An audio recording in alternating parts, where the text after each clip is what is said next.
नमस्कार मु प्रशांत स्वागत करुच्ची प्रतिज्ञा न्यूज को नजर पकावा सबुठु बड़ खबर जहाँकि अति संवेदनशील एवं गुरुत्वपूर्ण खबर जहाँकि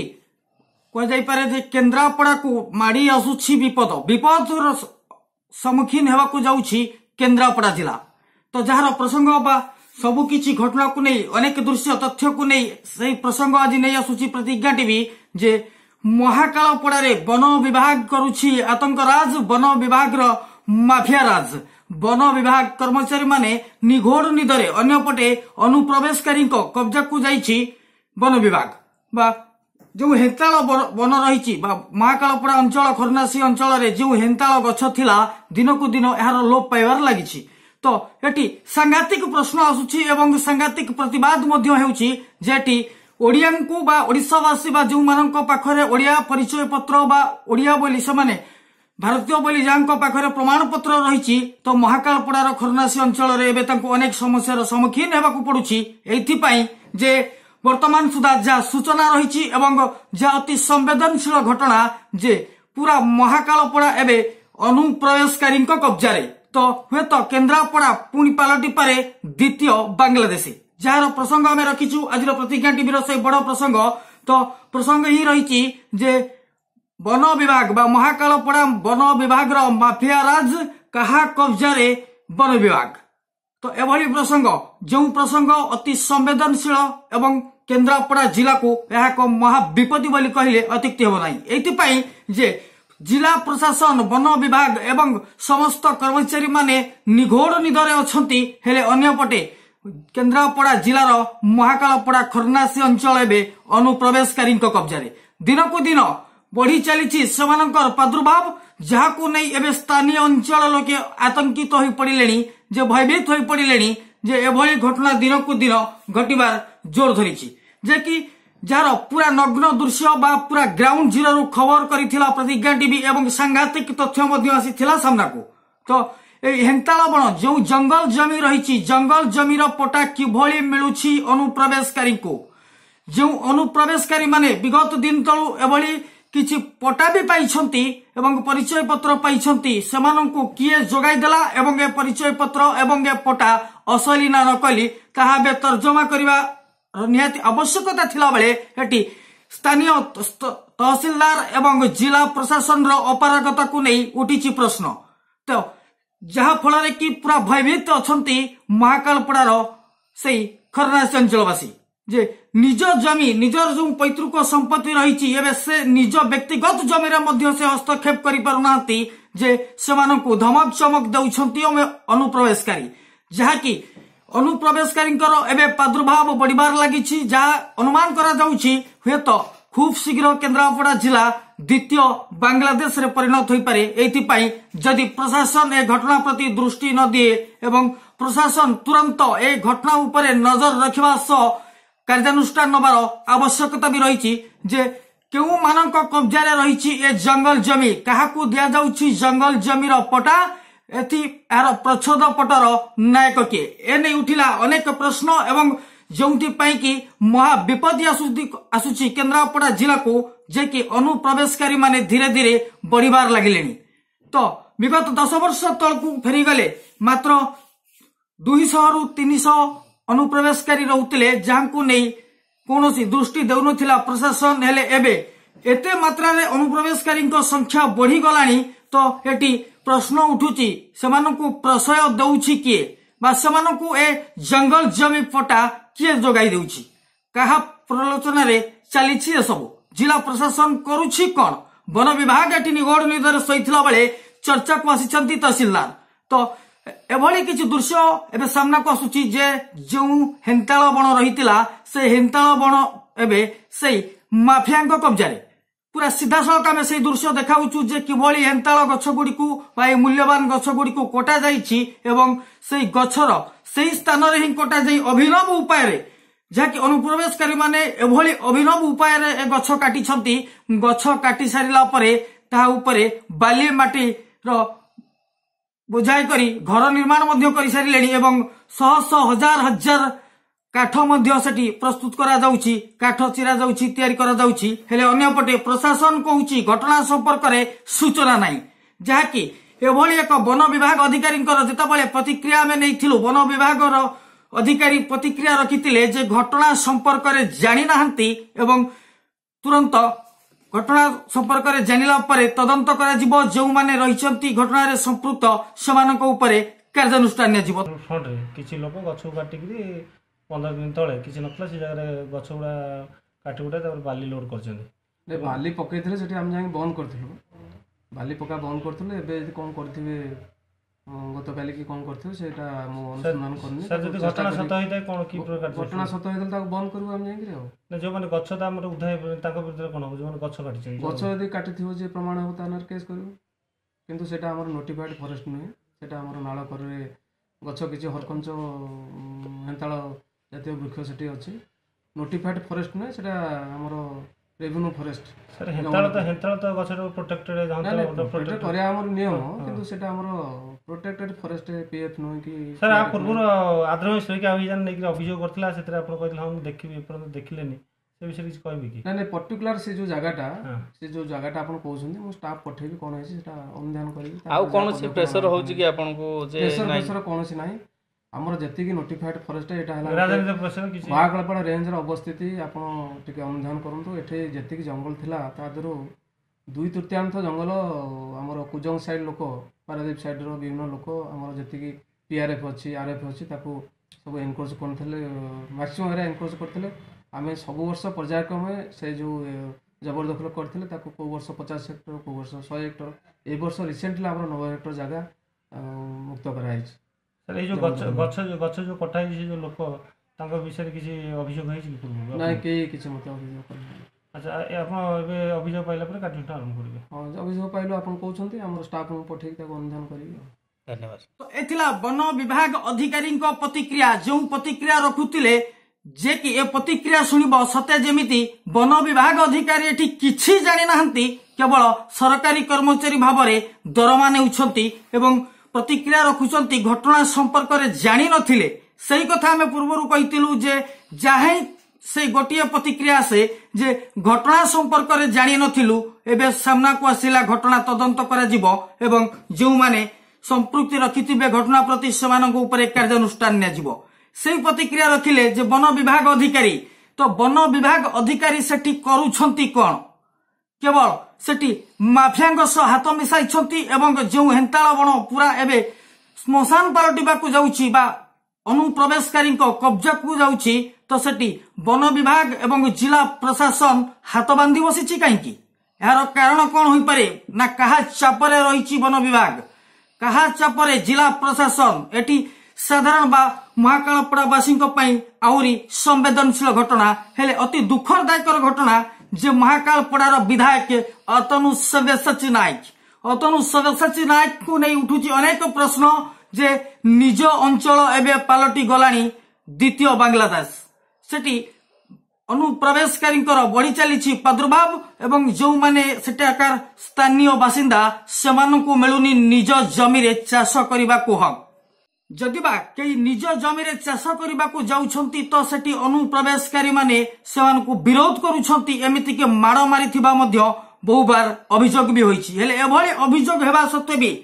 निद भांगुनी प्रशासन रो दृष्टि देउनांती स्थानीय विधायक जहाकु नै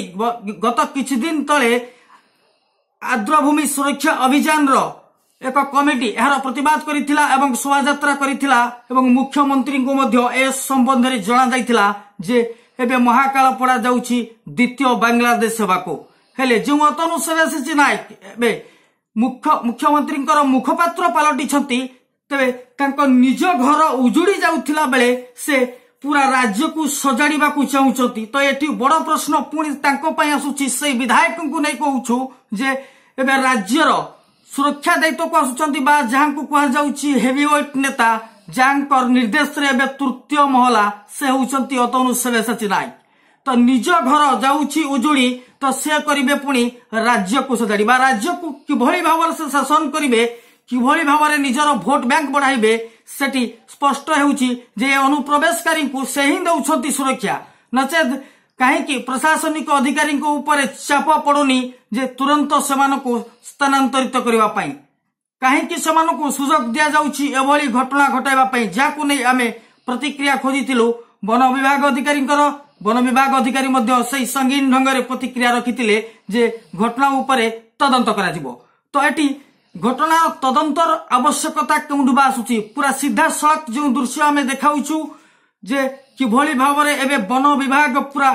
ସେଇ ହେନ୍ତାଳ ବଣ ଏବେ ସାଧାରଣ ଲୋକଙ୍କ ପାଇଁ ବିପଦ ପାଲଟିଛି ଏବଂ ଯାହାକି ପୁରା ଅନୁପ୍ରବେଶକାରୀଙ୍କ କବ୍ଜାକୁ ଯାଇଛି। ତ ଏ ଘଟଣା ସମ୍ପର୍କରେ ପୁରା ତଥ୍ୟ ବା ଅନେକ କିଛି ଗୁରୁତ୍ୱପୂର୍ଣ୍ଣ ତଥ୍ୟ ଜାଣିବା ପାଇଁ ବା କାହା କବ୍ଜାରେ ରହିଛି ଏ ସ୍ଥାନୀୟ ଅଞ୍ଚଳ ଏବଂ କେଉଁମାନେ କରୁଛନ୍ତି ଏଠି ଆତଙ୍କରାଜ ଏବଂ ମହାକାଳପଡ଼ା ପାଇଁ ଏହା ଏକ ବିପଦଜନକ ବା ଦିନକୁ ଦିନ ଭୟଭୀତ ହୋଇ ଉଠିଛନ୍ତି ମହାକାଳପଡ଼ାବାସୀ। ତ ଏନେଇ ଘଟଣା ସମ୍ପର୍କରେ ଜାଣିବା ପାଇଁ ଫୋନ୍ ଲାଇନରେ ଆମ ସହିତ ଯୋଡ଼ି ହୋଇଛନ୍ତି ବା ସେ ସ୍ଥାନୀୟ ଅଞ୍ଚଳ ଯେ କି ନିଜେ ହିଁ ଏହାକୁ ଅନୁଭବ କରିଛନ୍ତି ଏବଂ ବହୁବାର ପ୍ରତିବାଦ ମଧ୍ୟ କରିଛନ୍ତି, ହେଲେ ସେ ପ୍ରତିବାଦ ଶୁଣିବାକୁ କେହି ବି ପ୍ରସ୍ତୁତ ନୁହନ୍ତି। ଏଇଥିପାଇଁ ହୁଏତ ପ୍ରଶାସନ ଏଠି ଯେତେବେଳେ ହାତ ବାନ୍ଧି ବସିଛି ଏହାର ପ୍ରତିବାଦ ବା କରିବ କିଏ? କାହିଁକି ପ୍ରଶାସନ କାର୍ଯ୍ୟାନୁଷ୍ଠାନ ନେଉନି? ଏହା ଏକ ପ୍ରସଙ୍ଗ ହେଉଥିଲା ବେଳେ ଆମେ ସିଧାସଳଖ ଯିବା। ଆମ ସହିତ ଫୋନ୍ ଲାଇନରେ ଯୋଡ଼ି ହୋଇଛନ୍ତି ସେହି ମହାକାଳପଡ଼ା ଅଞ୍ଚଳର ଯେ ରହିଛନ୍ତି ଆର୍ଦ୍ରଭୂମି ସୁରକ୍ଷା ଅଭିଯାନର ରାଜ୍ୟ ଆବାହକ ରଞ୍ଜନ ଦାସ। ତ ରଞ୍ଜନ ଦାସ ରହିଛନ୍ତି ରାଜ୍ୟ ଆବାହକ ସୁରକ୍ଷା ବା ଆର୍ଦ୍ରଭୂମି ସୁରକ୍ଷା ଅଭିଯାନର ରାଜ୍ୟ ଆବାହକ ରଞ୍ଜନ ଦାସ କଣ ରଖୁଛନ୍ତି ପ୍ରତିକ୍ରିୟା ଏ ଘଟଣାକୁ ନେଇ ଯେ ବାରମ୍ବାର କରିଥିଲେ ଅଭିଯୋଗ, ହେଲେ ଅଭିଯୋଗକୁ କାହିଁକି ଶୁଣୁନାହାନ୍ତି ପ୍ରଶାସନିକ ଅଧିକାରୀ? ସିଧାସଳଖ ଭାବରେ ଆମ ସହିତ ଫୋନ୍ ଲାଇନରେ ଯୋଡ଼ି ହୋଇଛନ୍ତି ରଞ୍ଜନ ଦାସ। ତ ଶୁଣିନେବା କଣ ରଖୁଛନ୍ତି ସେ ଘଟଣାକୁ ନେଇ ପ୍ରତିକ୍ରିୟା। ସିଧାସଳଖ ଫୋନ୍ ଲାଇନରେ ଯୋଡ଼ି ହୋଇଛନ୍ତି ରଞ୍ଜନ ଦାସ। ରଞ୍ଜନ, କଣ ରଖିବେ ପ୍ରତିକ୍ରିୟା ଯେହେତୁ ଆପଣଙ୍କର ଯୋଉ ଆର୍ଦ୍ରଭୂମି ସୁରକ୍ଷା ଅଭିଯାନ କମିଟି ରହିଛି ଏବଂ ଆପଣ ରାଜ୍ୟ ଆବାହକ ରହିଛନ୍ତି, ଏ ଘଟଣାକୁ ନେଇ ଆପଣ ଏକ ଶୋଭାଯାତ୍ରା ମଧ୍ୟ କରିଥିଲେ, ଜିଲ୍ଲା ପ୍ରଶାସନକୁ ମଧ୍ୟ ଲିଖିତ ଆକାରରେ ଅଭିଯୋଗ ବି କରିଥିଲେ, ହେଲେ ଘଟଣା କଣ ସମ୍ପୂର୍ଣ୍ଣ ଘଟଣା ରହିଛି ଯାହା ଅନୁମାନ କରାଯାଉଛି ଯେ ଧୀରେ ଧୀରେ ଜଙ୍ଗଲ ଜମି ଏବେ ମାଫିଆଙ୍କ କବ୍ଜାରେ, କଣ ରଖିବେ ପ୍ରତିକ୍ରିୟା? ଆମେ ଯୋଉ ଖର୍ଣ୍ଣାସୀ ମୌଜାରେ ଯୋଉ ପ୍ରକାର ଗଛ ଜଙ୍ଗଲ ଗଛ କଟା ଚାଲିଛି ତାହାକୁ ନେଇ ଆମେ ଆଗରୁ ଆମର ଯୋଉ ଜମ୍ବୁ ରେଞ୍ଜରଙ୍କୁ ଜଣେଇଥିଲୁ ଏବଂ ଜଣେଇଲା ପରେ ସେ କୌଣସି କାର୍ଯ୍ୟାନୁଷ୍ଠାନ ଗ୍ରହଣ କଲେ ନାହିଁ ଏବଂ କହିଲେ ଏଟା ହଉଛି ରେଭିନ୍ୟୁ ଡିପାର୍ଟମେଣ୍ଟ, ଆପଣ ଯାଆନ୍ତୁ ତହସିଲଦାର ମହାକାଳପଡ଼ା, ସେ ହିଁ ଆପଣଙ୍କୁ ତାର ପ୍ରତିକାର କରିପାରିବେ। ତ ଆମେ ତାଙ୍କୁ ଜଣେଇଲା ପରେ ସେଠି ଗୋଟେ ଆର୍ଆଇ ରିପୋର୍ଟ କରିଛନ୍ତି। ଯୋଉ ଜଙ୍ଗଲ ଜମି ଯୋଉ କଟା ଯାଉଛି ସେ ଯୋଉ ପ୍ଲଟ ହଉଛି 510 ବାଇ 1413 2 ଏକର 5 ଡିସମିଲ, ତାର କିସମ ହଉଛି ଜଙ୍ଗଲ 2। ତାର ଅର୍ଥ ହେଲା ସେଇ ଜାଗାରେ ଘଞ୍ଚ ବନାନୀ, ଜଙ୍ଗଲ 2ର ଅର୍ଥ ହେଲା ଘଞ୍ଚ ବନାନୀ। ସେ ଜାଗାରେ ହରକଞ୍ଚ ଗଛ ଥିଲା, ଗଛକୁ କାଟିକିରି ସେଇ ଯୋଉ ଗାଁର ଦେଇଛନ୍ତି ଆର୍ଆଇ ରିପୋର୍ଟ, ତାଙ୍କୁ ଲେଖିଛନ୍ତି ସୁଶାନ୍ତ ମିର୍ଦ୍ଧା, ଗଣେଶ ବାଛାଡ, ସୁଜିତ ମାଇଥ ଏବଂ ଆଶୁତୋଷ ମଣ୍ଡଳଙ୍କ ପୁଅ ସୁଜିତ ମଣ୍ଡଳ ସେ ଜାଗାଟା କାଟିକିରି ହରକଞ୍ଚ ଗଛ କାଟି ସେ ଜାଗାରେ ବର୍ତ୍ତମାନ ପାଇଁ ଅକ୍ତିଆର କରି ଘର ଫର ବନେଇଛନ୍ତି। ହଁ, ସେ ଦୃଶ୍ୟ ତ ଆମେ ଦେଖାଉଛୁ ଯେ କିଭଳି ଭାବରେ ସେଠାରେ ଗଛ କଟା ଯାଇଛି ଏବଂ ଗଛ କଟା ଯାଇଛି ଖାଲି ନୁହେଁ, ସେ ସ୍ଥାନୀୟ ସ୍ଥାନରେ ମଧ୍ୟ ଗଛ କଟା ହେଇ ଚିରା ଯାଇଛି, ପଟା ପକା ଯାଇଛି ଏବଂ ଏକ ଡଙ୍ଗା ମଧ୍ୟ ପ୍ରସ୍ତୁତ କରାଯାଉଛି। ତ ଗୋଟେ ପଟେ ଏ ଘଟଣାରେ ଏ ଦୃଶ୍ୟ ସାମ୍ନାକୁ ଆସୁଛି, ଅନ୍ୟପଟେ ଆର୍ଆଇ ମଧ୍ୟ ଦର୍ଶାଇ ସାରିଛନ୍ତି ଯେ କେଉଁମାନେ ଏ ଘଟଣା ସହିତ ସମ୍ପୃକ୍ତ ରଖିଛନ୍ତି। ତ ଏଠି ବନ ବିଭାଗ ଅଧିକାରୀ ରଖୁଛନ୍ତି ପ୍ରତିକ୍ରିୟା ଯେ ଘଟଣା ସମ୍ପର୍କରେ ଜାଣିନାହାନ୍ତି। ଦେଖନ୍ତୁ, ଆମର ସବୁ ଗାଁରେ ମହାକାଳପଡ଼ାର ପ୍ରାୟ ଉପାନ୍ତ ଅଞ୍ଚଳ ଯୋଉ ଅଛି ହେନ୍ତାଳ ଜାତୀୟ ଜଙ୍ଗଲ ଅଛି, ସେ ଜଙ୍ଗଲର ସଂଲଗ୍ନ ଗାଁ ଗୁଡିକ ଗ୍ରାମ୍ୟ କମିଟି ଅଛି ଏବଂ ସବୁଠି ବିଟ୍ ହାଉସ ଘର ଅଛି। ତେଣୁ ଏଟା ତାଙ୍କ ଜଣାନ୍ତର ହଉଛି, ଏଥିରେ ପିସି କାରବାର ହେଉଥିବା ଯୋଗୁଁ ସେଇ ଯୋଉ ବଙ୍ଗଳାଦେଶୀ ବା ବଙ୍ଗଳା ଭାଷାଭାଷୀ ଲୋକମାନେ ଅଛନ୍ତି ସେମାନେ ମନଇଚ୍ଛା ଗଛକୁ କାଟି ଦଉଛନ୍ତି। ଏହା ନିକଟସ୍ଥ ଯୋଉ ଆମର ରହିଲେ ଯୋଉ ବିଟ୍ ହାଉସ ର ଯୋଉ ରେଞ୍ଜ ଅଫିସର ଅଧିକାରୀ ଏଥିରେ ସମ୍ପୃକ୍ତ, ତା ସହିତ ଆମର ରେଭିନ୍ୟୁ ଡିପାର୍ଟମେଣ୍ଟ ଯୋଉ ରହିଲେ ସେଟା ଯୋଉ ଆର୍ଆଇ ରାମଚଣ୍ଡୀ ସର୍କଲ ଯୋଉଠି ଖର୍ଣ୍ଣାସୀ ମୌଜା ଅଛି ସେ ଆର୍ଆଇ ଯିଏ ଅଛନ୍ତି ସେ ବି ଜଙ୍ଗଲ ଜମିକୁ କାଟିକିରି ପାଉତି ଦେଇକିରି ତାଙ୍କୁ ଏ କାର୍ଯ୍ୟ କରିବା ପାଇଁ ପ୍ରଶିକ୍ଷିତ କରୁଛନ୍ତି। ତାମାନେ ଏକ ବହୁତ ବଡ ଗୁରୁତ୍ୱପୂର୍ଣ୍ଣ ପ୍ରସଙ୍ଗ ଯେ କି ଖର୍ଣ୍ଣାସୀ ଅଞ୍ଚଳ ଏବେ ପୁରା ଅନୁପ୍ରବେଶକାରୀଙ୍କ କବ୍ଜାକୁ ଯାଉଛି ଏବଂ ସେଠି ଯେଉଁମାନେ ଓଡିଆ ରହିଛନ୍ତି ଯାହାଙ୍କ ପାଖରେ ପ୍ରମାଣ ପତ୍ର ରହିଛି ସେମାନଙ୍କୁ ତଡ଼ି ଦିଆଯାଉଛି ଏବଂ ଅନୁପ୍ରବେଶକାରୀଙ୍କୁ ସେଠି ପ୍ରଶାସନ ସୁରକ୍ଷା ଦଉଛି। ଏହା ଭିତରେ ଲାଗୁନି କିଛି ରାଜନୈତିକ ଚାଲ ରହିଛି କି ଭୋଟ ବ୍ୟାଙ୍କ ବଢାଇବା ପାଇଁ ସ୍ଥାନୀୟ ବିଧାୟକ ଏ ଘଟଣା ଘଟାଉନାହାନ୍ତି ତ? ଦେଖନ୍ତୁ ପ୍ରଥମ କଥା ହଉଛି ଆମର ସ୍ଥାନୀୟ ବିଧାୟକ ଯିଏ କହିଥିଲେ ଅତନୁ ସୁବିଧା କହିଥିଲେ ଯେ ଯୋଉମାନଙ୍କର କେ ଫର୍ମ ପଟା ଅଛି ବା ଯୋଉ ଜାଗାର ଜଙ୍ଗଲ କିସମ ସେମାନଙ୍କୁ କିଛି କିଛି ଜମି ଦିଆଯିବ କିନ୍ତୁ ସେଟା ଯେହେତୁ ସେ କିସମ ଜଙ୍ଗଲ ହଉ ଜଙ୍ଗଲ କିସମ ଅଛି ତାହା କେନ୍ଦ୍ର ସରକାର ଅଧୀନ ଅଛି ତେଣୁ କେନ୍ଦ୍ର ସରକାରଙ୍କ ବିନା ପରମିଶନ ଆଉ ବିନା ତାର ସାମ୍ବିଧାନିକ ତର୍ଜମା ପରେ ଦିଆଯାଇ ପାରିବନି ଏଟା ସମସ୍ତେ ଭଲ ଭାବନ୍ତି କେବଳ ଭୋଟ ବ୍ୟାଙ୍କ ପଲିଟିକ୍ସ ପାଇଁ କାହିଁକି ଏଠି ଏଭଳି ପ୍ରତିକ୍ରିୟା ରଖୁଥିଲେ ଅତନୁ ସବ୍ୟସାଚୀ ନାୟକ ଯେ କି ପୁରା ଜଙ୍ଗଲ ଜମି ରହିଥିଲା ଯାହାକି ଜଙ୍ଗଲ ଜମି ଥିଲା ସେ ହଉଛି ଓଡିଆଙ୍କର ସେଠି ଅନୁପ୍ରବେଶକାରୀଙ୍କୁ କାହିଁକି ସୁରକ୍ଷା ଦିଆଯାଉଥିଲା ଏବଂ ଅନୁପ୍ରବେଶକାରୀଙ୍କର ଯେତେବେଳେ ସେଠି ସଂଖ୍ୟା ଦିନକୁ ଦିନ ବଢିବାରେ ଲାଗିଛି ତ ସ୍ଥାନୀୟ ବିଧାୟକ ତ ଭଲ ଭାବେ ଜାଣିଥିବେ ତାଙ୍କ ପାଖରେ ମଧ୍ୟ ଅଭିଯୋଗ ପହଞ୍ଚିଛି ତ ସ୍ଥାନୀୟ ବିଧାୟକ ତାଙ୍କ ପ୍ରଶାସନ ଯଦି କାର୍ଯ୍ୟାନୁଷ୍ଠାନ ନେଉନାହିଁ ସ୍ଥାନୀୟ ବିଧାୟକ କାହିଁ ହସ୍ତକ୍ଷେପ କରୁନାହାନ୍ତି ଘଟଣା ଉପରେ ଦେଖନ୍ତୁ କିଛି ବର୍ଷ ତଳେ ଖନାସୀ ଅଞ୍ଚଳର 2 ଜଣ ଲୋକ ଯୋଉ ଜଙ୍ଗଲ ଜମି କିଛି ସମୟରେ କରିଥିଲେ ସେମାନେ ହାଇକୋର୍ଟ ଯାଇକିରି ଦେଖିଲେ ଯେ ଆମେ ସେ ଜାଗାରେ ବହୁତ ବର୍ଷ ରହିଲୁ ଆମକୁ ସେ ଜାଗା ଆମ ନାଁରେ କରିଦିଆଯାଉ ସେ ହାଇକୋର୍ଟରେ ଏବଂ ଡିଗ୍ରୀ ପାଇଥିଲେ କିଛି କାଗଜ ତଥ୍ୟ ଆଉ ଫର୍ଜରୀ କାଗଜ ତଥ୍ୟ ଦେଖେଇକି ସେମାନେ ଡିଗ୍ରୀ ପାଇଥିଲେ ଏବଂ ସେ ଜଙ୍ଗଲ ଜମିକୁ ତାଙ୍କୁ କିଛି ଜାଗା ଦିଆଯାଇଥିଲା ଘର କରିବା ପାଇଁ କିନ୍ତୁ ଏଠି ବିଧାୟକ କହିଲେ ଯେ ଆପଣ ମାନେ ବଙ୍ଗାଳୀ ଭାଇ ମାନେ ବ୍ୟସ୍ତ ହୁଅନ୍ତୁ ନାହିଁ ଆପଣଙ୍କୁ ଆମେ ପଟା ଦବୁ କିନ୍ତୁ ସେ ପଟା ଦବ କହି ତହସିଲଦାର ଏବଂ ଆମର ସମ୍ପୃକ୍ତ ବିଧାୟକ ଏଭଳି ତାଙ୍କୁ ଆଶ୍ୱାସନ ଦେଇ ଏପର୍ଯ୍ୟନ୍ତ ବି ଦେଇନାହାନ୍ତି ଏବଂ ବଙ୍ଗାଳୀ ଭାଇ ମାନେ ଆ ପ୍ରତି ବିତୃଷ୍ଣ ହେଇସାରିଲେ ଏଇ ରାଜନୀତି ପ୍ରତି ବିତୃଷ୍ଣ ହେଲେ ପ୍ରତିଶୋଧ ଦିଆଯାଉଛି କିନ୍ତୁ ତାଙ୍କୁ ସ୍ଥାୟୀ ପଟା ଦିଆଯାଉନି ଏଥିରେ ବିଧାୟକ ଭୋଟ ବ୍ୟାଙ୍କ ପଲିଟିକ୍ସ ପାଇଁ ଏସବୁ ଚକ୍ରାନ୍ତ କରୁଛନ୍ତି ତ ଏଠି ଯାହା ଅନୁମାନ କରାଯାଉଛି ଯାହା ପୁରା ତଥ୍ୟ ସାମ୍ନାକୁ ଆସୁଛି ଧୀରେ ଧୀରେ ଯେପରି ଅନୁପ୍ରବେଶକାରୀଙ୍କ ସଂଖ୍ୟା ବଢି ଚାଲିଛି ତ ଏଠି ପୁରା ଟପ୍ ଟୁ ବଟମ ପୁରା ଜିଲ୍ଲା ପ୍ରଶାସନ ତଳ ସ୍ତରରୁ ବିଧାୟକ ମନ୍ତ୍ରୀ ଏବଂ ତୃତୀୟ ମହଲା ପର୍ଯ୍ୟନ୍ତ ମଧ୍ୟ ଏ ଘଟଣା ସହିତ ସମ୍ପୃକ୍ତ ରଖିଛନ୍ତି ଏଥିପାଇଁ ଯେ ସମସ୍ତେ ଜାଣନ୍ତି ଯେ ମହାକାଳପଡା ଖରନାସୀ ଅଞ୍ଚଳ ଏବେ ଅନୁପ୍ରବେଶକାରୀଙ୍କ ଅକ୍ତିଆରରେ ତ ଯଦି ସ୍ଥାନୀୟ ବିଧାୟକ ସେଠି ଅନୁପ୍ରବେଶକାରୀଙ୍କୁ ରୋକି ପାରୁନାହାନ୍ତି ସେମାନଙ୍କୁ ଶାସନ କରିପାରୁନାହାନ୍ତି ଏବଂ ଯେଉଁ ଅନୁପ୍ରବେଶକାରୀ ମାନେ ରହିଛନ୍ତି ସେମାନେ ଏବେ ଓଡିଆଙ୍କ ଉପରେ ଅତ୍ୟାଚାର କରିବାରେ ଲାଗିଲେଣି ଏଠି ସ୍ଥାନୀୟ ବିଧାୟକ ଯେ କି ପୁରା ତୃତୀୟ ମହଲା ଚଳାଉଛନ୍ତି ବୋଲି ଚର୍ଚ୍ଚା ହେଉଛି ସେ ନିଜ ଅଞ୍ଚଳକୁ ସମ୍ଭାଳି ପାରୁନାହାନ୍ତି ନିଜ ଅଞ୍ଚଳରେ ସୁରକ୍ଷା ଦେଇ ପାରୁନାହାନ୍ତି ଅଞ୍ଚଳବାସୀଙ୍କୁ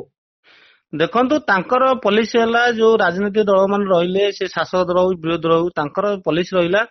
ଯେ ଆମେ କିଛି ବାହାର ଲୋକଙ୍କୁ ସୁରକ୍ଷା ଦେଲେ ଆମର ଭୋଟ ବ୍ୟାଙ୍କ ରହିବେ ସେ ଆମକୁ ବାରମ୍ବାର ଭୋଟ ଦେବେ ଦେଖନ୍ତୁ ପ୍ରତ୍ୟେକ ନିର୍ବାଚନ ବିଧାନସଭା ନିର୍ବାଚନ ବିଶେଷ କରି ମହାକୁଳ ନିର୍ବାଚନ ମଣ୍ଡଳୀରେ ଆମର ବଙ୍ଗାଳୀ ଭାଷାଭାଷୀ ଭୋଟର ମାନ ନିର୍ଣ୍ଣାୟକ ଭୂମିକା ନେଇଥାନ୍ତି ତେଣୁ ବଙ୍ଗାଳୀ ଭୋଟର ମାନେ ଯାହାକୁ ସମର୍ଥନ କରନ୍ତି ସେଇ ବିଧାୟକ ହିଁ ଜିତିଥାନ୍ତି ଏହା ହଉଛି ଗୋଟେ ବିଶ୍ଳେଷଣ ଏଟାକୁ ଆପଣ ଦେଖନ୍ତୁ ପୂର୍ବ ନିର୍ବାଚନ ଦେଖନ୍ତୁ ଆଗାମୀ ନିର୍ବାଚନ ମଧ୍ୟ ବଙ୍ଗାଳୀ ଭାଇ ମାନେ ତାଙ୍କର ଯୋଉ ମତାଧିକାର ଦେବେ ତାହା ବିଧାୟକକୁ ନିର୍ବାଚିତ କରେ ସେଇ ବିଧାୟକ ନିର୍ବାଚନ କରେ ସେ ଯୋଉ ବିଧାୟକ ସେମାନଙ୍କୁ ସୁରକ୍ଷା ଦେଇପାରିବ ତେଣୁ ସେମାନେ ସେଇ ବିଧାୟକ ଭୋଟ ଦେବେ ସ୍ପଷ୍ଟ ହେଉଛି ଯେ କେବଳ ଭୋଟ ବ୍ୟାଙ୍କ ବଢାଇବା ପାଇଁ ନିଜର ସେଠି ଜୟ ଜୟକାର ଶୁଣିବା ପାଇଁ ଅନୁପ୍ରବେଶକାରୀଙ୍କୁ ସୁରକ୍ଷା ଦିଆଯାଉଛି ଅନୁପ୍ରବେଶକାରୀ ମାନଙ୍କୁ ସେଠି ବା ନକଲି ଜମି ପଟା ଦିଆଯାଉଛି ଯେ କି ସେମାନଙ୍କୁ ଅଧିକାର କରିବାକୁ ସେ ସ୍ଥାନୀୟ ଅଞ୍ଚଳରେ ଜବରଦସ୍ତ ସୁଯୋଗ ଦିଆଯାଉଛି କେବଳ ଏହାର ମୁଖ୍ୟ କାରଣ ପାଲଟିଛି ଭୋଟ ବ୍ୟାଙ୍କ ଆପଣଙ୍କୁ ମୁଁ ଗୋଟିଏ ଉଦାହରଣ ଦେବି ବଳକଣି ପଞ୍ଚାୟତରେ ଗୋଟିଏ 8 ନମ୍ବର ୱାର୍ଡରେ ଗୋଟେ ଅଛି ଲୁଣାଘେରି ବୋଲି ଗୋଟେ ଗାଁ ସେ ଗାଁରେ 120 ବଙ୍ଗାଳୀ ଭାଷାଭାଷୀ ପରିବାର ରହୁଛନ୍ତି ମାତ୍ର 2ଟି ପରିବାରର ଭୋଟର ଲିଷ୍ଟ ଅଛି କିନ୍ତୁ ଅବଶିଷ୍ଟ ସେ 18 ପରିବାରର ଭୋଟର ଲିଷ୍ଟ ନାହିଁ ଏପର୍ଯ୍ୟନ୍ତ ହେଇନାହିଁ ତା ଦେହରେ ସେଥିରେ ବି 2004 ମସିହାରେ ଯୋଉ କ୍ୱାଇଟ୍ ଇଣ୍ଡିଆ ପାଇଁ ଯୋଉ ନୋଟିସ ଦିଆଯାଇଥିଲା ଦେଶାନ୍ତର ନୋଟିସ ପାଇଁ ତାହାର ବି ଜଣେ ଥିଲେ ସେ ବି ଏବେ ଅଛନ୍ତି ସେମାନଙ୍କୁ ଡିପୋର୍ଟ କରାଯାଇନି ବଙ୍ଗଳାଦେଶ ଡିପୋର୍ଟ କରାଯାଉନି ଏବଂ ଏହିପରି ଭାବରେ ସେ ଯୋଉ 1999 ମସିହା ପରେ ଯୋଉ 2ଟି ଘର ଥିଲେ ସେ ଯୋଉ 2ଟି ଘର ଥିଲେ ମୁଁ ତାଙ୍କ ନାଁ କହିଦଉଛି ଲୁଣିଘେରର ଜିତନ ମଣ୍ଡଳ କାର୍ତ୍ତିକ ବିଶ୍ୱାସ 2ଟି ପରିବାର ଛାଡ଼ିଦେଲେ ଆଉ ଯୋଉ ବାକି ରହିଲେ 100 ଭଳି ପରିବାର ସେମାନଙ୍କର କୌଣସି ଭୋଟର ଲିଷ୍ଟ ନାହିଁ କିମ୍ବା ତାଙ୍କର କୌଣସି ପରିଚୟ ପତ୍ର ନାହିଁ ଏଠି ମୁଁ ଆଉ ଗୋଟେ କଥା କହିଦେବାକୁ ଚାହୁଁଛି ଯେ ସେମାନେ ଯୋଉ ଜାଗା କିଣୁଛନ୍ତି ସେଠି ଜଣେ ବ୍ରୋକର ଅଛି ବ୍ରୋକର ମାଧ୍ୟମରେ ତାଙ୍କ ଆକାଉଣ୍ଟ ପଇସା ଅଛି ସୁଦୂର ବଙ୍ଗଳାଦେଶ କାଲକାତାରୁ ପଇସା ଆସୁଛି ଏବଂ ଏଟା ସମସ୍ତେ ଜାଣିଛନ୍ତି ସ୍ଥାନୀୟ ଅଞ୍ଚଳରେ ଜାଣିଛନ୍ତି ରାଜନୈତିକ ଲୋକ ଜାଣିଛନ୍ତି ଏମାନେ ଫର୍ଜରୀ ଭୋଟ ପରିଚୟ ପତ୍ର ଜାତିଗତ ପ୍ରମାଣ ଦେଇ ତହସିଲ ଅଫିସରେ କିଛି ଦଲାଲଙ୍କ ସାହାଯ୍ୟରେ ଏମାନେ ତାକୁ କିଣାବିକା କରୁଛନ୍ତି ତାମାନେ ଏଥିରୁ ସ୍ପଷ୍ଟ ହୋଇଗଲା ଯେ ପୁରା ନିଜର ସ୍ୱାର୍ଥ ପାଇଁ ବା ଭୋଟ ବ୍ୟାଙ୍କ ବଢାଇବା ପାଇଁ ସେଠି ରାଜନୀତି କରିବା ପାଇଁ ସ୍ଥାନୀୟ ବିଧାୟକ ଅତନୁ ସବ୍ୟସାଚୀ ନାୟକ ସେଠି ଅନୁପ୍ରବେଶକାରୀ ସୁରକ୍ଷା ଦେଉଛନ୍ତି ଏବଂ ସେମାନଙ୍କ ଉପରେ କାର୍ଯ୍ୟାନୁଷ୍ଠାନ ନେବା ପାଇଁ ପ୍ରଶାସନିକ ଅଧିକାରୀ ମାନଙ୍କୁ ସୁଯୋଗ ଦେଉଛନ୍ତି। ନିଶ୍ଚିତ ଭାବେ ମୁଁ ଏଇଠି ଗୋଟେ କଥା କହିବାକୁ ଚାହୁଁଛି, ଯୋଉଠି ଜିତନ ମଣ୍ଡଳ କାର୍ତ୍ତିକ ବିଶ୍ୱାସ ଦୁଇଟି ପରିବାର ଯୋଉଠି ଭୋଟର ଲିଷ୍ଟ ତାଙ୍କର ଅଛି, ଅନ୍ୟ କାହାର ନାହିଁ, 118 ଘର ରହିଲେ ବା 100 ପାଖାପାଖି 118 ଘର ରହିଲେ ସେମାନଙ୍କ ଭୋଟର ଲିଷ୍ଟ ନାହିଁ। ସରକାର ସେମାନଙ୍କୁ କିନ୍ତୁ ସେଠି ସ୍କୁଲ ବ୍ୟବସ୍ଥା କରିଛନ୍ତି, ପିଚୁ ରାସ୍ତା କରିଛନ୍ତି, ସେମାନଙ୍କୁ ମିନି ଅଙ୍ଗନବାଡି ସେଠି କରାଯାଇଛି, ସରକାରୀ ୟୁପି ସ୍କୁଲ ବି ଅଛି, ଇଲେକ୍ଟ୍ରିକ ଖୁଣ୍ଟ ବିପିଏଲ ଲାଇନ ବି ଟାଣି ଦଉଛନ୍ତି। ତେଣୁ ଏ ଗୋଟେ ପରୋକ୍ଷ ଭାବରେ ଗୋଟେ ପ୍ରଶାସନ ଏବଂ ରାଜନୀତି ନେତା ବିଧାୟକ ଏଗୁଡା ମିଳିତ ମିଶି ଏମାନେ ସବୁ ଏଇ ଯୋଉ ଅନୁପ୍ରବେଶକୁ ପ୍ରୋତ୍ସାହନ ଦଉଛନ୍ତି, ସରକାର ଜଣତା ରହୁଛି। ତେଣୁ ଗୋଟେ ଓଡିଆରେ ଗୋଟେ କଥା ଅଛି, ଏଣେ କାନ୍ଧୁଥା ତେଣୁ ବାନ୍ଧୁଥା ନୀତିରେ ଏମାନେ ପ୍ରଶାସନ ଚାଲିଛି। ତେଣୁ ପ୍ରଶାସନ ମିଛରେ ଗୋଟେ କୁମ୍ଭୀର କାରଖାନା କରୁଛି ଏବଂ ଏମାନଙ୍କୁ ସ୍ଥାନୀୟ ବିଧାୟକ ପ୍ରୋତ୍ସାହନ ଦଉଛି। ଶେଷ ପ୍ରଶ୍ନ, ଯେ ଏଥିରୁ ସ୍ପଷ୍ଟ ହଉଛି ବା ଯାହା ଅନୁମାନ କରାଯାଉଛି, ଯଦି ତୁରନ୍ତ ପ୍ରଶାସନ ଘଟଣା ଉପରେ ହସ୍ତକ୍ଷେପ ନ କରେ ହୁଏତ କେନ୍ଦ୍ରାପଡା ଜିଲ୍ଲା ଦ୍ୱିତୀୟ ବାଂଲାଦେଶରେ ପରିଣତ ହୋଇପାରେ। କାରଣ ଯେଉଁଭଳି ଭାବରେ ସେଠି ଅନୁପ୍ରବେଶକାରୀ ମାନେ ଜବରଦଖଲ କରିସାରିଲେଣି ଅନେକ ଅଞ୍ଚଳ, ତ ଆଉ କେନ୍ଦ୍ରାପଡା ସହରକୁ ଆସିବା ପାଇଁ ତାକୁ ବୋଧେ ଅଧିକା ଦିନ ଲାଗିବନି। ଦେଖନ୍ତୁ, ଆପଣ ଯଦି ଦେଖିବେ ଏବେ ବି ସୁଦ୍ଧା ମୁଁ ତ ଗ୍ୟାରେଣ୍ଟି ଦେଇ କହୁଛି, ଏବେ ବି ସୁଦ୍ଧା ପ୍ରତି ମୁହୂର୍ତ୍ତରେ କହିଲେ ଠିକ ହବନି, ମୋ ମତରେ ପ୍ରତି ମାସରେ ନିହାତି 5 ଜଣ 10 ଜଣ ବାଂଲାଦେଶର ଲୋକ ଆସୁଛନ୍ତି, ରହୁଛନ୍ତି। ତାଙ୍କ ପାଇଁ ସ୍ୱତନ୍ତ୍ର ଗୋଟେ ନେଟୱାର୍କିଂ ଚାଲିଛି। ଏମାନେ ସ୍ଥଳପଥ ଯିଏ ଆସୁଛନ୍ତି, ଜଳପଥ ଯୋଉ ଆମେ କହୁଥିଲୁ, ବାସ୍ତବରେ ଜଳପଥ ନୁହଁ, ସ୍ଥଳପଥ ଆସୁଛନ୍ତି। ଏବଂ ବିଭିନ୍ନ ମିଡିଆରେ ଏବେ ନିକଟରେ ଯୋଉ ବାଂଲାଦେଶୀ ଯୋଉ 32 ଘରୁ ଯୋଉ ଲୋକ ରାୟ ବୋଲି ଗୋଟେ ପିଲା ଧରା ପଡିଥିଲା ଏବଂ ତାଙ୍କର ଯୋଉ ଜାତୀୟତା ରଦ୍ଦ ହେଲା, ସେ ବହୁତ ସ୍ୱାଗତ ଯୋଗ୍ୟ ପଦକ୍ଷେପ। ତେଣୁ ସେଇଭଳି ଭାବରେ ଯୋଉ ଆମର ବାଂଲାଦେଶୀ ମାନଙ୍କୁ ଯୋଉ 2004 ମସିହା ନୋଟିସ ଦିଆଯାଇଥିଲେ, ଯୋଉ 1551 ଜଣଙ୍କ ଯୋଉ ରହିଥିଲେ ସେମାନଙ୍କୁ ପ୍ରମାଣପତ୍ର ରଦ୍ଦ କରାଯାଉଛି। ସେମାନଙ୍କ ଭିତରେ ଅନେକ ବି ସରକାରୀ ଚାକିରି କରିଛନ୍ତି। ମୁଁ ତ କହୁଛି, ମୁଁ ତ ଲୁଣାଘେରି ଗାଁରେ ଜଣକୁ 1551 ଲିଷ୍ଟରେ ଜଣେ ଥିଲେ, ଜଣେ ସ୍କୁଲ ଶିକ୍ଷକ ଚାକିରି କରିଥିଲେ। ତାଙ୍କ ନାଁ ହଉଛି ଗୌରାଙ୍ଗ ବୈଦ୍ୟ। ସିଏ ବି ବର୍ତ୍ତମାନ ପାଇଁ ସେଠି ପୁରା ସେଠି ଓଡିଆ ଝିଅକୁ ବିବାହ କରିଛନ୍ତି ଏବଂ ତାଙ୍କ ମାଧ୍ୟମରେ ସେଠି ଗୋଟେ ଆସ୍ଥାନ ଜମି ରହିଛନ୍ତି। ତାଙ୍କୁ ଯୋଉ 1551 ଲିଷ୍ଟରେ ତାଙ୍କୁ ବି ତାଲିକା ଦେଇଥିଲେ ଦେଶାନ୍ତର ପାଇଁ, କିନ୍ତୁ ଏପର୍ଯ୍ୟନ୍ତ ଦେଶାନ୍ତର। ଶ୍ରୀଯୁକ୍ତ ଦାସ ଯାହା ସୂଚନା ରଖୁଥିଲେ ଯେ ପୁରା ସିଧାସଳଖ ଭାବରେ ଏଠି ସ୍ପଷ୍ଟ ହୋଇଗଲା ଯେ ଖୁବ ଶୀଘ୍ର ଯଦିଓ ଜିଲ୍ଲା ପ୍ରଶାସନ ନିଦ ନ ଭାଙ୍ଗେ ବା ବନ ବିଭାଗ ଏ ଘଟଣା ପ୍ରତି ନଜର ନ ଦିଏ, ତ ଖୁବ ଶୀଘ୍ର ଅନୁପ୍ରବେଶକାରୀଙ୍କ କବ୍ଜାକୁ ଯିବ କେନ୍ଦ୍ରାପଡା ଏବଂ କେନ୍ଦ୍ରାପଡା ପାଇଁ ବିପଦ ମାଡି ଆସୁଛି କହିଲେ ଅତ୍ୟୁକ୍ତି ହେବ ନାହିଁ, ବା ଯାହାକି ଦ୍ୱିତୀୟ ବାଂଲାଦେଶରେ ପରିଣତ ହୋଇପାରେ କେନ୍ଦ୍ରାପଡା। ବହୁତ ବହୁତ ଧନ୍ୟବାଦ ଦାସ ପ୍ରତିକ୍ରିୟା ରଖିଥିବାରୁ। ଆମେ ପୁଣି ଫେରିବୁ ସେଇ ଆଉ କିଛି ତଥ୍ୟ ପାଇଁ କିଛି ସମୟ ପରେ। ବହୁତ ବହୁତ ଧନ୍ୟବାଦ ଦାସ। ଏଥିଲା ସେଇ ମହାକାଳପଡା ଅଞ୍ଚଳରେ ଯେ ରହିଛନ୍ତି ଆର୍ଦ୍ରଭୂମି ସୁରକ୍ଷା ଅଭିଯାନର ରାଜ୍ୟ ଆବାହକ ରଞ୍ଜନ ଦାସ ଯେ ପ୍ରତିକ୍ରିୟା ରଖୁଥିଲେ ଏବଂ ପୁରା ଏ ଘଟଣାକୁ ନେଇ ମଧ୍ୟ ସେ ଅନେକ ବାର ପ୍ରଶାସନକୁ ଜଣାଇଛନ୍ତି, ସ୍ଥାନୀୟ ବିଧାୟକଙ୍କୁ ମଧ୍ୟ ଜଣାଇଛନ୍ତି, ହେଲେ ଘଟଣା ଉପରେ କେହି ବି ନଜର ଦେଉନାହାନ୍ତି। ଯାହାର ସ୍ପଷ୍ଟ ହେଉଛି ଯେ ନିଜର ଭୋଟ ବ୍ୟାଙ୍କ ବଢାଇବା ପାଇଁ ଅତନୁ ସବ୍ୟସାଚୀ ନାୟକ ଏଠି ସେଭଳି କିଛି ଖେଳ ଖେଳୁନାହାନ୍ତି। ତ ହୁଏତ ଯଦି ବା ସେମିତି କିଛି ଘଟଣା ଘଟେ ତ ହୁଏତ ସାଂଘାତିକ ପରିସ୍ଥିତି ଆଗକୁ ସୃଷ୍ଟି ହୋଇପାରେ ଯେ ପୁରା ଅନୁପ୍ରବେଶକାରୀଙ୍କ କବ୍ଜାକୁ ଚାଲି ଯାଇପାରେ କେବଳ ମହାକାଳପଡା ନୁହେଁ କେନ୍ଦ୍ରାପଡା।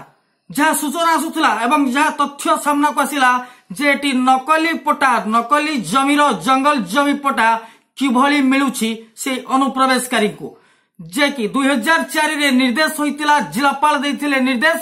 ଯେଉଁମାନେ ଅନୁପ୍ରବେଶକାରୀ ରହିଛନ୍ତି ସେମାନଙ୍କୁ ତଢି ଦିଆଯିବା ପାଇଁ। ତ ସେମାନଙ୍କୁ 2004ରୁ 2018 ହୋଇଗଲା ବା 19 ପହଞ୍ଚିଲା, ହେଲେ ପ୍ରଶାସନର ନିଦ ଭାଙ୍ଗିଲାନି। ପ୍ରଶାସନ ଏ ପର୍ଯ୍ୟନ୍ତ ଘଟଣା ଉପରେ ଦୃଷ୍ଟି ଦେଲାନି। ଏହି ପ୍ରସଙ୍ଗ ହିଁ ଆସୁଛି ଯେ ଜିଲ୍ଲା ପ୍ରଶାସନ ଏ ଘଟଣା ଉପରେ ତୁରନ୍ତ ନଜର ଦେବା ଆବଶ୍ୟକତା ରହିଛି ଏବଂ ଏ ଘଟଣା କେଉଁମାନେ ସମ୍ପୃକ୍ତି ରଖିଛନ୍ତି ବା ବନ ବିଭାଗ ହେଉ କି ଜିଲ୍ଲା ପ୍ରଶାସନର ଯେଉଁ ଅଧିକାରୀ ମାନେ ହୁଅନ୍ତୁ, ସ୍ଥାନୀୟ ତହସିଲଦାର ଏବଂ ଯେଉଁ ଅତିରିକ୍ତ ତହସିଲଦାର ରହିଛନ୍ତି ଏବଂ ଯେଉଁ ବନ ବିଭାଗର ଅଧିକାରୀ ଜଣକ ପ୍ରତିକ୍ରିୟା ରଖୁଥିଲେ ଘଟଣା ସମ୍ପର୍କରେ ଜାଣିନାହାନ୍ତି। ତ ସେଠି ବନ ବିଭାଗ କର୍ମଚାରୀ କରୁଛନ୍ତି କଣ? ବନ ବିଭାଗର ସୁରକ୍ଷା ନେଉଛନ୍ତି ନା କେବଳ ନିଜ ଅଫିସରେ ବସି ସୌଖିନ କରୁଛନ୍ତି ବା ନିଜ କାର୍ଯ୍ୟାଳୟରେ ବସି ସେଠି ସରକାରଙ୍କ ଠାରୁ ଦରମା ନେଉଛନ୍ତି ଏବଂ ନିଜକୁ ନିଜେ ମାଫିଆ ରାଜ କରୁଛନ୍ତି। ଯାହା ସ୍ପଷ୍ଟ ହୋଇଗଲା ଯେ ବନ ବିଭାଗ ଏବଂ ଅନୁପ୍ରବେଶକାରୀଙ୍କ ମଧ୍ୟରେ ମଧୁଚନ୍ଦ୍ରିକାରେ ଚାଲିଛି ସବୁକିଛି, ହେଲେ ଏଠି ବିପଦ ଆସୁଛି କେନ୍ଦ୍ରାପଡା ପ୍ରତି। ହୁଏତ ଜିଲ୍ଲା ପ୍ରଶାସନ ଘଟଣା ଉପରେ ତୁରନ୍ତ ହସ୍ତକ୍ଷେପ କରିବା ସହ କାର୍ଯ୍ୟାନୁଷ୍ଠାନ ନେବାର ଆବଶ୍ୟକତା ରହିଛି, ନଚେତ୍ ଆଗାମୀ ଦିନରେ ଏହା ଏକ ଭୟଙ୍କର ଭୟାବହ ରୂପ ନେଇପାରେ। ତାହିଁ ସମୟ ସାପେକ୍ଷ। ବର୍ତ୍ତମାନର ବଡ ଖବରକୁ ଏଠି ରଖୁଛୁ। ନମସ୍କାର।